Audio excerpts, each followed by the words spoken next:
Lembaga pembiayaan dalam kegiatan bisnis. Next. Lembaga pembiayaan. Lembaga pembiayaan diatur dalam Keputusan Presiden Nomor 61 Tahun 1988 tanggal 20 Desember 1988 dan dijabarkan lebih lanjut dengan Keputusan Menteri Keuangan Nomor 1251 KMK 013 1988 tanggal 20 Desember 1988 Keputusan Menteri Keuangan. Menurut Pasal 1 Ayat 2 Keputusan Presiden Nomor 61 Tahun 1988, lembaga pembiayaan adalah badan usaha yang melakukan kegiatan pembiayaan dalam bentuk penyediaan dana atau barang modal dengan tidak menarik dana secara langsung dari masyarakat. Next, lembaga pembiayaan. Yang pertama ada leasing, kedua factoring, yang ketiga ada modal ventura, keempat pembiayaan konsumen, yang kelima kartu kredit. Next, leasing atau sewa guna usaha. Pengertian sewa guna usaha menurut Keputusan Menteri Keuangan Nomor 1169 KMK 01 1991 tanggal 21 November 1991 tentang kegiatan sewa guna usaha. Sewa guna usaha adalah kegiatan pembiayaan dalam bentuk penyediaan barang modal baik secara guna usaha dengan hak opsi finance lease maupun sewa guna usaha tanpa hak opsi untuk digunakan oleh selama jangka waktu tertentu berdasarkan pembayaran secara berkala. Next, leasing atau sewa guna usaha. Dalam setiap transaksi, leasing di dalamnya selalu melibatkan beberapa pihak, yaitu A. Lessor adalah perusahaan sewa guna usaha atau dalam hal ini pihak yang memiliki hak kepemilikan atas barang. B. Adalah perusahaan atau pihak pemakai barang yang bisa memiliki hak opsi pada akhir perjanjian. C. Supplier adalah pihak penjual barang yang disewa guna usahakan. D. Perusahaan asuransi adalah perusahaan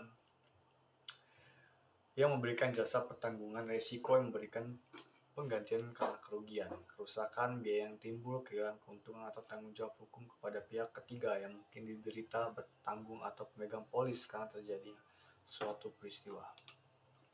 Next. Bisa dilihat dari mekanisme terjadi leasing. Next. Ciri-ciri leasing. Yang pertama, leasing merupakan suatu cara pembiayaan. Yang kedua, biasanya ada hubungan jangka waktu, lease dan masa kegunaan benda yang dilese tersebut.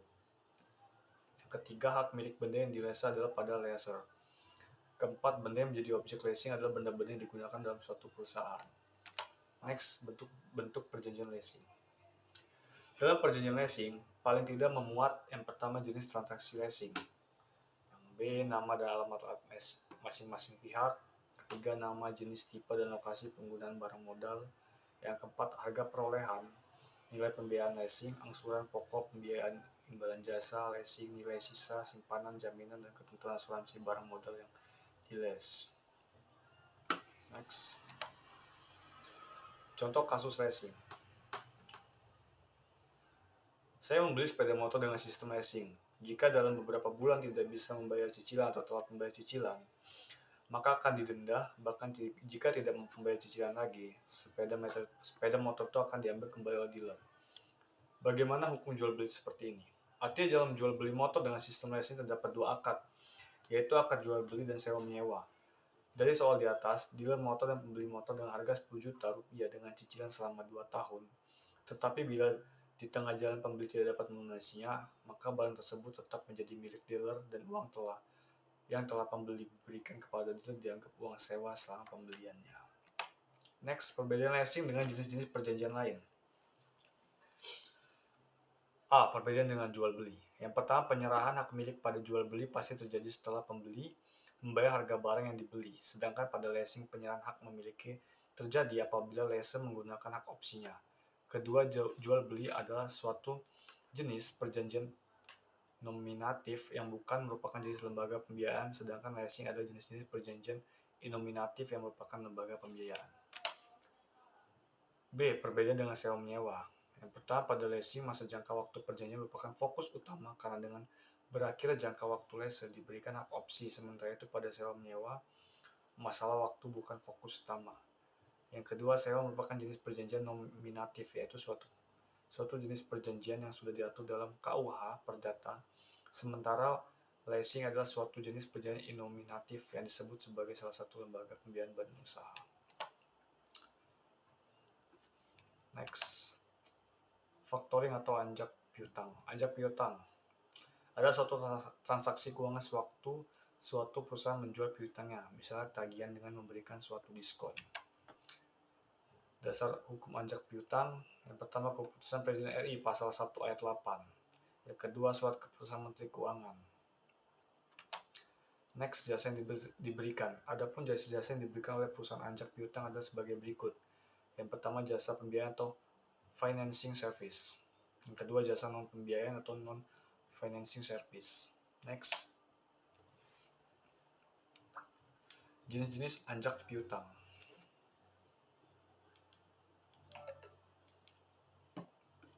Next, skema kegiatan anjak piutang. Next, manfaat anjak piutang. Yang pertama bagi perusahaan anjak piutang memperoleh keuntungan berupa fee dan biaya administrasi. Yang kedua bagi kreditor atau klien merupakan mengurangi risiko kerugian dengan tertagihnya piutangnya. Yang ketiga bagi debitur memberikan motivasi kepada debitur untuk segera membayar secepatnya. Modal ventura. Modal ventura adalah investasi yang bentuknya pembiayaan penyertaan modal dengan menjadikan perusahaan swasta sebagai mitra maupun rekan bisnis dalam periode waktu yang ditentukan. Biasanya modal ventura ini akan diberikan dalam bentuk uang tunai kemudian ditukar menggunakan sejumlah saham pada perusahaan mitra bisnis. Next, metode penilaian saham untuk PPU. Yang pertama, harta perusahaan seperti tanah dan bangunan dinilai menurut harga pasarnya dan dikurangi seluruh hutang perusahaan yang ada. Yang kedua, dengan menghitung nilai sekarang dari proyeksi laba perusahaan di masa yang akan datang. Yang ketiga, nilai saham ditentukan dengan mengalihkan laba per saham menurut buku yang sekarang dan dengan kelipatan tertentu. Ciri-ciri modal ventura. Yang pertama, pemberian bantuan tidak hanya berupa modal, tetapi juga perusahaan modal ventura ikut terlibat dalam manajemen perusahaan dibantu PPU. Kedua, pemberian bantuan dilakukan tidak permanen. Yang ketiga, motif pemberian bantuan adalah bersifat bisnis karena perusahaan modal ventura mengharapkan keuntungan. Keempat, pemberian bantuan tanpa jaminan. Next, jenis-jenis modal ventura. Konvensional loan atau pinjaman jenis ini bisa diberikan tanpa jaminan dan bisa pula disertai jaminan. Next, pembiayaan konsumen adalah suatu lembaga dalam melakukan pembiayaan pengadaan barang untuk kebutuhan konsumen yang dilakukan dengan sistem pembayaran secara langsung berkala atau untuk perorangan. Dalam pengertian ini, bila ada konsumen yang menghendaki barang-barang seperti TV, kulkas, kursi, tamu, tempat tidur, dan kebutuhan lain-lain karena suatu dan banyak hal belum bisa membeli tunai, maka lembaga pembiayaan akan membantu konsumen untuk mendapatkan barang tersebut. Next, kartu kreditur. Badan usaha kartu kredit adalah badan usaha yang melakukan kegiatan pembiayaan untuk membeli barang dan jasa dengan menggunakan kartu kredit. Sekian dari presentasi saya. Terima kasih.